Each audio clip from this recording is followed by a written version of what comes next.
Okay, this is a video to show that the Alaska Lionel train is indeed working. So it's been hooked up. Here's the owner's manual, and here's the control box, and here we go.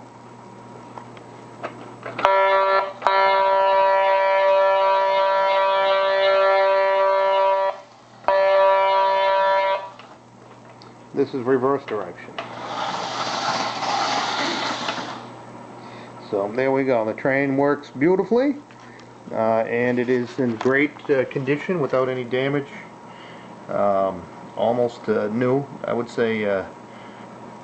New old stock or new in box, and it's a real nice train kit for a Lionel collector.